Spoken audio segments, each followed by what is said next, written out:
নমস্কাৰ online help চেনেললৈ আপোনালোকক স্বাগতম আজিৰ এই ভিডিঅ'টোত মই আপোনালোকে 2023 বৰ্ষত B.Edত এপ্লাই কেনেকৈ কৰিব সেই বিষয়ে দেখুৱাম সো ভিডিঅ'টো ষ্টাৰ্ট কৰিছো সো প্ৰথমতে আমি ক্ৰোম ব্ৰাউজাৰত অনলাইন GU বুলি সাৰ্চ কৰিম অনলাইন GU বুলি সাৰ্চ কৰাৰ পিছত যেটো ফাৰ্স্ট ওয়েবসাইট ওলাব ইয়াতে onlinegu.in বুলি তাতে আমি ক্লিক কৰিম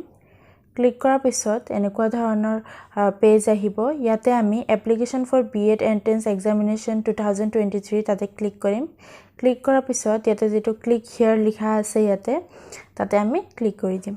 ক্লিক কৰাৰ পিছত ইয়াতে আমি আমাৰ ফোন নম্বৰটো এন্টাৰ কৰিম ফোন নম্বৰটো এন্টাৰ কৰাৰ পিছত ইয়াতে আমি আমাৰ ডেট অফ বাৰ্থটো ইয়াতে এন্টাৰ কৰিম ডেট অফ বাৰ্থটো এন্টাৰ কৰাৰ পিছত ইয়াতে স্টাৰ্টত ক্লিক কৰি দিম ক্লিক কৰাৰ লগে লগে এপ্লিকেশন ফৰ্মখন খোল খাই যাব তাতে প্ৰথমতে আমি ইয়াতে যেটো ফাৰ্স্ট নেম লিখা আছে আমি আমাৰ ফাৰ্স্ট নেমটো এন্টাৰ কৰিম যদি মিডল নাম থাকে মিডল নাম এন্টাৰ কৰিব পাৰে লাষ্ট নেম এন্টাৰ কৰিম ইমেইল আইডি এন্টাৰ কৰিম আমাৰ নেক্সট আমাৰ ফাদাৰ্স নেম এন্টাৰ কৰিম মাদাৰ্স নেম এন্টাৰ কৰিম পেৰেন্টছৰ মোবাইল নাম্বাৰ এন্টাৰ কৰিম আমি তাৰ পিছত আমি পেৰেন্টছৰ ইমেইল আইডি এন্টাৰ কৰিম এন্টাৰ কৰাৰ পিছত ইয়াতে জেন্ডাৰ সিলেক্ট কৰি লম আমি সিলেক্ট কৰাৰ পিছত ইয়াতে ক্যাটাগৰীও সিলেক্ট কৰি লম সিলেক্ট কৰাৰ পিছত ইয়াতে কাষ্ট অপচনেল হয় ইয়াতে আপোনালোকে দিব পাৰে তাৰ পিছত ৰিলিজিয়নটো আমি সিলেক্ট কৰি লম সিলেক্ট কৰাৰ পিছত নেশনালিটি আৰু ডোমিসাইলটো ইয়াতে সিলেক্ট কৰা থাকিব আমি আধাৰ নাম্বাৰ এন্টাৰ কৰিম এন্টাৰ কৰাৰ পিছত ইয়াতে are you differently abled বুলি লিখা আছে যদি হয় yes দিম নহলে no দিম তাৰ পিছত do you belong to EWS category যদি EWS category হয় yes লিখি ইয়াতে আমি ডকুমেন্ট আপলোড কৰিব লাগিব আৰু যদি নহয় not ৰাখিব লাগিব নেক্সট আমি ইয়াতে save personal data ডিটেইলছত আমি ক্লিক কৰি দিম তাৰ পিছত আমি ইয়াতে আমাৰ কৰেসপন্ডেন্স এড্ৰেছ ইয়াতে ফিল কৰিম ফাৰ্স্ট আমি ইয়াতে আমাৰ ল্যান্ডমাৰ্কটো ফিল কৰিম ল্যান্ডমাৰ্ক স্ট্ৰীট নেম বা ওয়াৰ্ড নাম্বাৰ যেটো হয় আমি ইয়াতে ফিল কৰিম নেক্সট আমি ইয়াতে আমাৰ যেটো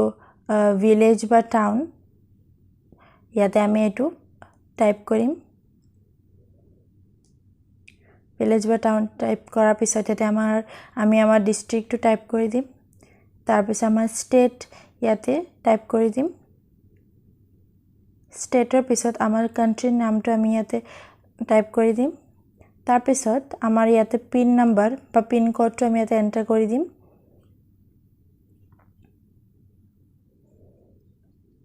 এন্টাৰ কৰাৰ পিছত ইয়াতে লেফট সাইডে ৰাইট সাইডে যেটো দিয়া আছে পাৰ্মানেন্ট এড্ৰেছ যদি আমাৰ কৰেসপন্ডেন্স এড্ৰেছ সেম হয় তেনেহলে আমি এটো টিক মাৰ্ক দিম আৰু যদি নহয় এখিনি আমি আকৌ ফিল আপ কৰিব লাগিব নেক্সট আমি ইয়াতে সেভ ডিটেইলছত ক্লিক কৰি দিম ক্লিক কৰাৰ পিছত ইউনিক আইডেন্টিফাই ডিটেইলছত আমি আমাৰ 10th যেটো roll number 10th roll number enter কৰিম ৰোল নাম্বাৰ এন্টাৰ কৰাৰ পিছত মাৰ্কশিটত যেটো সিৰিয়েল নাম্বাৰ আছে 10th সেই সিৰিয়েল নাম্বাৰটো আমি এন্টাৰ কৰিম তাৰ পিছত আমি আমাৰ ইয়াতে 12th যেটো ৰোল নাম্বাৰ 12th ৰোল নাম্বাৰও আমি ইয়াতে এন্টাৰ কৰিম আৰু 12th মাৰ্কশিটত থকা যেটো সিৰিয়েল নাম্বাৰ আছে সিৰিয়েল নাম্বাৰটো এন্টাৰ কৰিম এন্টাৰ কৰাৰ পিছত সেভ ইউনিক আইডেন্টিটিত আমি ক্লিক কৰি দিম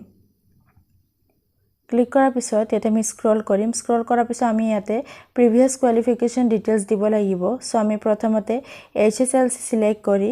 HSLC ৰ আমাৰ 10th ৰোল নাম্বাৰ ইয়াতে টাইপ কৰিম ৰোল নাম্বাৰ দিয়াৰ পিছত ইয়াতে স্ট্যাটাস পাসড বুলি দিম আমি ইয়াৰটো দি দিম পাস হোৱা সনটো নেক্সট আমি ইয়াতে এক্সামৰ ম্যাক্সিমাম মাৰ্কস দিম total marks and obtain marks দিম আৰু পাৰ্সেন্টেজটো আমি ইয়াতে টাইপ কৰি দিম তাৰ পিছত আমি ইয়াতে বোৰ্ড বা ইউনিভাৰ্সিটিটো ইয়াৰ পৰা দি দিম তাৰ পিছত নেক্সট আমি ইয়াতে আকৌ কোৱালিফিকেশনত সিলেক্ট কৰিম কোৱালিফিকেশনত সিলেক্ট কৰি ইয়াতে আমি যেটো লিখা আছে 10+2 তাতে আমি ক্লিক কৰি আকৌ 12th আমি ইয়াতে 12th যেটো ৰোল নাম্বাৰ আছে ৰোল নাম্বাৰটো এন্টাৰ কৰিম ৰোল নাম্বাৰ এন্টাৰ কৰাৰ পিছত স্ট্যাটাস পাস বুলি দিম আৰু সাবজেক্ট বা ষ্ট্ৰীমত আমি ইয়াতে আপোনাৰ যেটো হয় আৰ্টস সায়েন্স বা কমাৰ্চ হেতু আমি ইয়াতে টাইপ কৰি দিম তাৰ পিছত ইয়াতে পাস্ট ইয়াৰটো আমি ইয়াতে টাইপ কৰিম ম্যাক্সিমাম মাৰ্কস মানে টোটাল মাৰ্কস টাইপ কৰিম অবটেইন মাৰ্কস টাইপ কৰিম নেক্সট আমি ইয়াতে পাৰ্সেন্টেজটো এন্টাৰ কৰি আমাৰ বোৰ্ডটো ইয়াতে টাইপ কৰি ইয়াতে এডত ক্লিক কৰি দিম নেক্সট আমি ইয়াতে গ্ৰেজুৱেচনৰ ডিটেইলছখিনি ফিল কৰিম আমাৰ ৰোল নম্বৰটো ইয়াতে এন্টাৰ কৰিম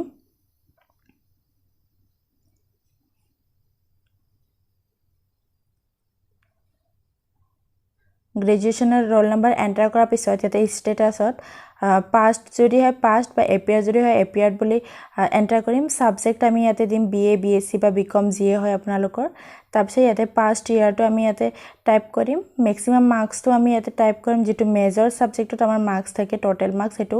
আমি ইয়াতে টাইপ কৰিম এন্ড অবটেইন মাৰ্কসটো ইয়াতে এন্টাৰ কৰিম এন্টাৰ কৰি আমাৰ পাৰ্চেন্টেজটো ইয়াতে আমি উলিয়াই তাৰপিছত ইয়াতে আমি বোৰ্ড বা ইউনিভাৰ্সিটি যেটো হয় ইয়াতে এটো লিখি ইয়াতে আমি এড কৰি দিম পোষ্ট গ্ৰেজুৱেচনৰো অপচন আছে আপোনালোকে যেটো পোষ্ট গ্ৰেজুৱেচন কৰিছে এমএ কৰিছে বা এমকম কৰিছে ইয়াতে এটো ডিটেইলছ খিনি ফিল কৰিব পাৰে সো মই ইয়াতে এপিয়াৰ্ড বুলি দি ডিটেইলছ খিনি ফিল কৰি দি আছো ম্যাক্সিমাম মাৰ্কস টাইপ এন্টাৰ কৰিম আমি অবটেইন মাৰ্কস এন্টাৰ কৰিম পাৰ্চেন্টেজ এন্টাৰ কৰিম এন্ড বোৰ্ড বা ইউনিভাৰ্সিটিটো আমি ইয়াতে এন্টাৰ কৰি এডত ক্লিক কৰি দিম ক্লিক কৰাৰ পিছত আমি এটো স্ক্ৰল কৰিম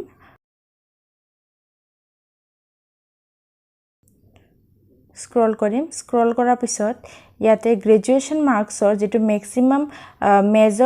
মেজৰ সাবজেক্টত যেটো আপোনাৰ মাৰ্কস আছিল ম্যাক্সিমাম মাৰ্কস টোটাল মাৰ্কসটো এন্টাৰ কৰি ইয়াতে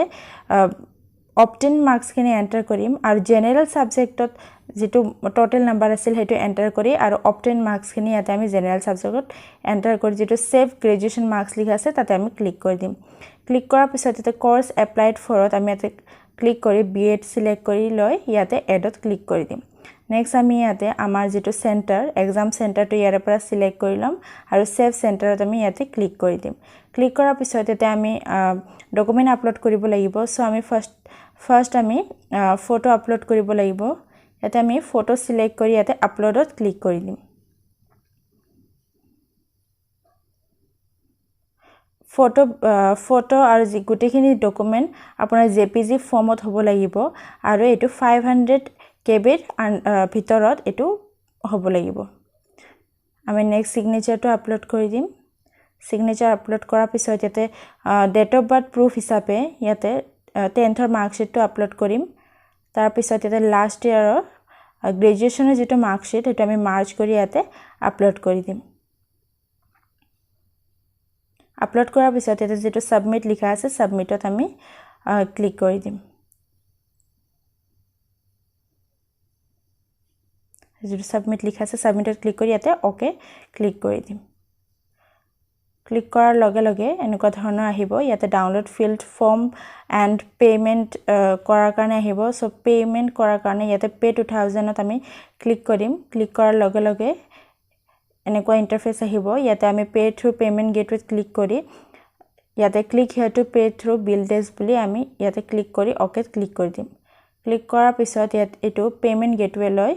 ৰিডাইৰেক্ট হৈ যাব তাৰ পিছত ইয়াতে আমি পেমেন্ট কৰিব লাগিব সো আমি ইয়াতে ক্ৰেডিট বা ডেবিট কাৰ্ড চুজ কৰি লৈছো ইয়াতে আমি প্ৰথমতে আমাৰ ডেবিট কাৰ্ডৰ কাৰ্ড নাম্বাৰটো এন্টাৰ কৰিম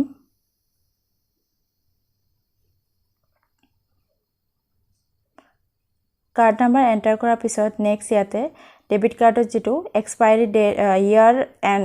মান্থ এন্ড ইয়াৰ থাকে হেতু এন্টাৰ কৰি যেটো সিভিভি নম্বৰ থাকে সিভিভি নম্বৰ এন্টাৰ কৰি ইয়াতে কাৰ্ড হোল্ডাৰৰ নেম এন্টাৰ কৰি মেক পেমেন্ট ফৰ 2000ত আমি ইয়াতে ক্লিক কৰি দিম ক্লিক কৰাৰ পিছত ইয়াতে আমাৰ ৰেজিষ্টাৰ্ড মোবাইল বেংকত ৰেজিষ্টাৰ্ড মোবাইল নম্বৰত এটা ওটিপি যাব হে ওটিপিটো আমি ইয়াতে এন্টাৰ কৰিম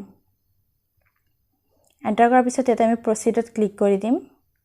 প্ৰসিডত ক্লিক কৰাৰ পিছত আপোনাৰ পেমেন্টটো সাকসেসফুল হৈ যাব আৰু যদি বাই চান্স আপোনাৰ এনেকুৱা পেমেন্ট ফেইল বুলি দেখুৱায় তেনেহলে ভয় কৰিবলগীয়া কথা নাই আমি আকৌ এই পেজটোলৈ যাম পেজটোলৈ গৈ আমাৰ যেটো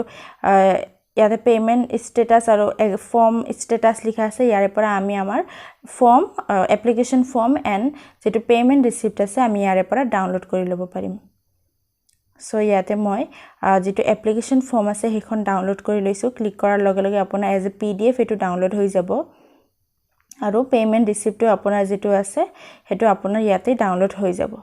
সো আজি ভিডিওটো দেখিনিয়ে যদি ভিডিওটো ভাল লাগিছে প্লিজ ভিডিওটো লাইক শেয়াৰ এন্ড চেনেলটো সাবস্ক্ৰাইব কৰি দিব থ্যাংক ইউ